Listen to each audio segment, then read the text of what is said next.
Bem, para começarmos a semana otimista, nós trouxemos hoje aqui no estúdio o psicólogo especialista em terapia cognitiva comportamental, o Benomi Silverfar, para falar sobre uma nova técnica de redução de estômago, né, Benomi?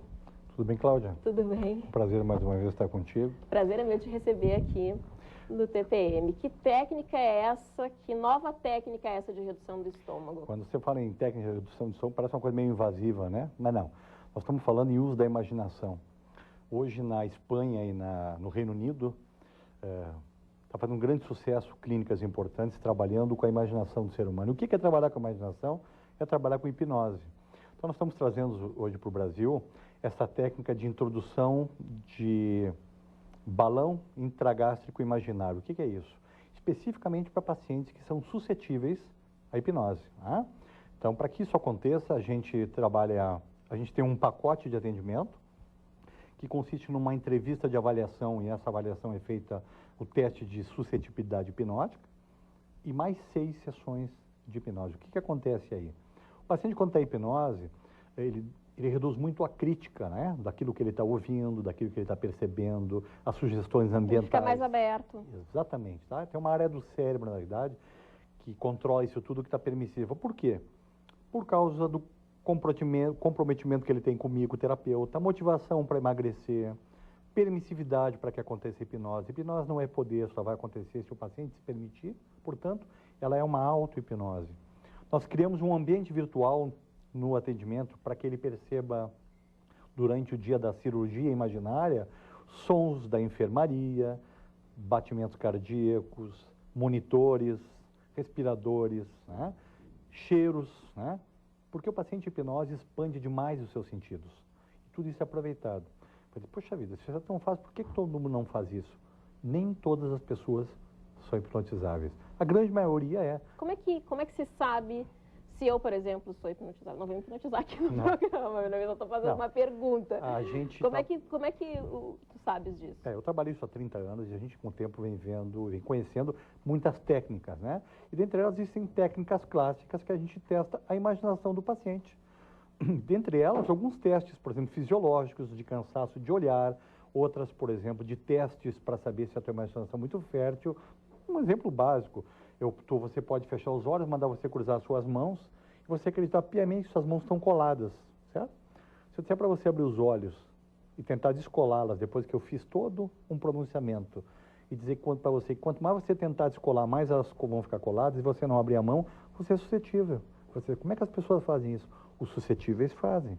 Eu posso me tornar suscetível? Tipo, se tem alguém em casa nos assistindo, ficou super interessada, porque tem medo, né, da cirurgia, porque, na verdade, não tem nenhum método cirúrgico, né? Tudo invasivo. Mental, né? Tudo mental.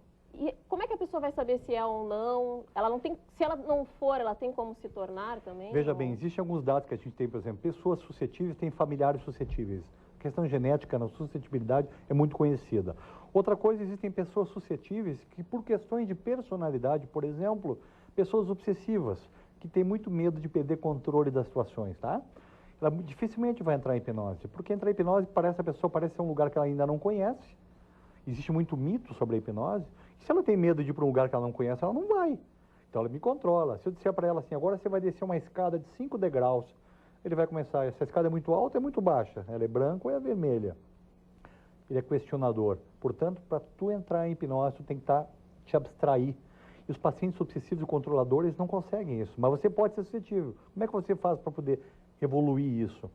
Você tem que fazer algumas sessões de avaliação, começa a confiar no terapeuta. O terapeuta tem algumas técnicas para poder envolver o paciente. Isso tem uma grande parcela de convencimento.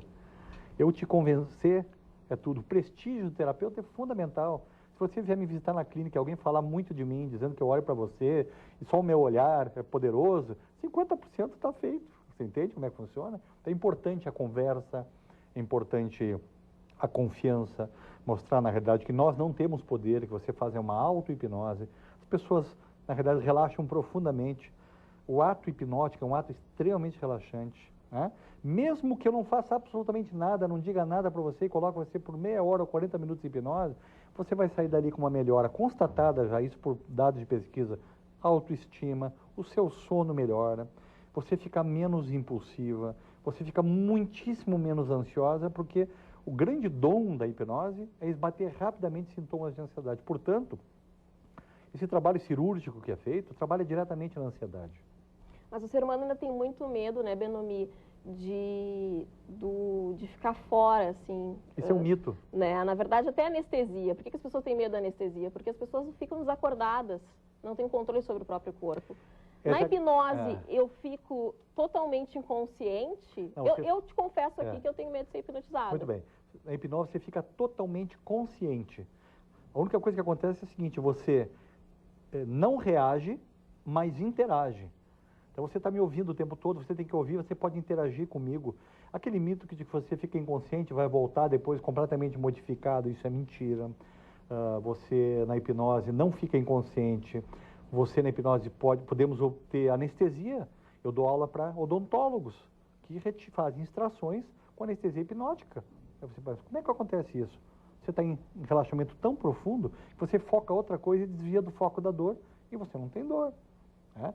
Você pode ver aí, ó, as clínicas que estão vindo da Europa fazendo isso, hoje a mídia publicando, revista Galileu, programas de televisão entrando direto na hipnose, porque ela está saindo um pouco da obscuridade, porque ela tem muito fundamento hoje. Né? Você achava que hipnose era bruxaria? Isso é um espaço dentro de cada um de nós, extremamente importante, que quando a gente aprender a usar, a gente vai ter muitos e muitos benefícios. O problema é o preconceito. A ciência está usando cada vez mais. Tu acreditas que a mente, o poder da mente, que na verdade nós não usamos nem 10%, né, do nosso cérebro, está usando cada vez mais a mente para criar mecanismos de ajuda mesmo? Muito. Principalmente hoje em transtornos mentais. O ansioso, por exemplo, que tem como estratégia aprender algumas respirações importantes, como o diafragma e tal, tem na hipnose isso muito mais acelerado.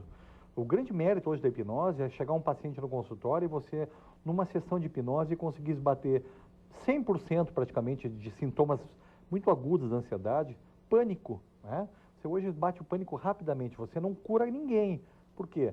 Porque você está tratando de sintomas. O que você tem que fazer depois é psicoterapia para entender as crenças que levaram você a ter pânico, quais são os pensamentos distorcidos que você tem. Mesma coisa que o balão intragasto imaginário. Você, o que faz com o paciente? É uma ação comportamental. Você perde talvez em 3 meses 15, 18, 20 quilos. Só que para que isso aconteça e se mantenha, você tem que fazer terapia para entender o que levava você a comer demais, por que a compulsão, entendeu? Você não pode simplesmente abandonar as sessões de hipnose, começar a emagrecer, depois, como é que você lida com isso? Trata a consequência, não só a causa do problema. Então, você tem que fazer psicoterapia. E um dos objetivos da clínica é fazer com que o paciente depois permaneça por algum tempo, para que ele possa fazer a manutenção daquilo que ele obteve como êxito fazendo a hipnose. A hipnose não é uma terapia, ela é uma ferramenta.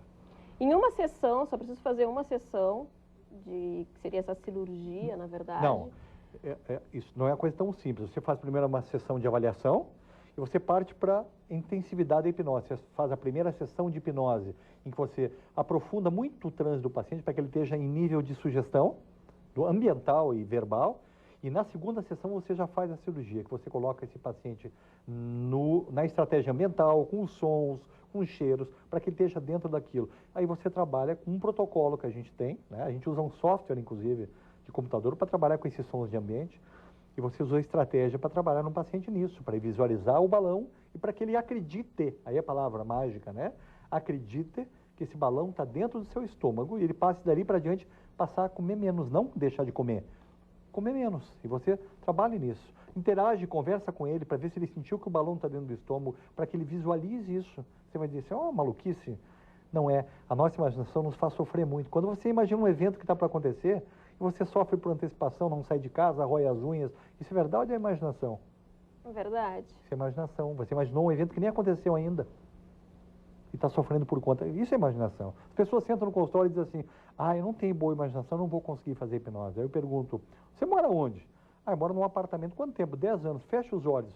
Fique na porta do seu apartamento e me descreva o que tem em cada lugar. Ele vai descrever o móvel, a cor, o quadro, o perfume, o cheiro do seu apartamento. Isso é pura imaginação. Nós vivemos de imaginação para crescermos e para nos detonarmos. Então a gente pode usar essas técnicas também para outros pontos da vida, né? Para muitas coisas. Se você deitar no seu travesseiro durante a noite e dizer para você mesmo, Amanhã meu dia vai ser muito melhor, eu vou ser muito mais eficaz, cheio de estratégias novas para lidar com a minha vida. Fale isso todos os dias para você, para ver o que acontece. Faça o contrário. Amanhã o dia vai ser uma droga, vou acordar deprimida, dores no meu corpo. Vamos ver o que vence primeiro, o negativo. Então, eu preciso mesmo com a cirurgia, né, que na verdade imaginária, eu preciso acreditar. Se eu saio dali não acreditando, é uma técnica semelhante ao placebo, na própria avaliação, se o paciente veio comigo para tentar desafiar ou dizer, olha, eu não acredito muito, mas me disseram que esse negócio funciona, pode ir para casa. Ele vai continuar sentindo fome da mesma forma. Vai. Ele tem que acreditar muito nisso, né? Acreditar, assim como as crenças negativas são muito grandes, eu não sirvo para nada, eu sou incompetente, incapaz de fazer qualquer tipo de coisa, isso vai crescendo e te domina. Agora, se eu acreditar que eu tenho um balão no estômago e eu presenciei fisicamente o cheiro, a voz do terapeuta repetindo, eu falei várias vezes para ti aqui que repetição de estímulos tornam-se hábitos. Você faz 6 sessões ouvindo a mesma coisa, se vendo com o estômago menor, aí na primeira semana você perde lá, sei lá, 1,5 kg, 2 kg. Você vai seguir ou não vai? Com certeza. Claro que vai, você se motiva cada vez mais. Isso a gente a cada semana vai aumentando e aumentando e você aprende um melhor. Auto-hipnose. Eu vou ensinar você depois das sessões todas, e você é suscetível, a fazer em casa sem precisar de mim. Ah, então tá, depois eu vou aprender aqui com o Benomi e vou ensinar você. Técnicas para você fazer em você mesmo, a auto-hipnose e não depender de mim. Bacana. Benomi, muito obrigada pela tua presença aqui no programa.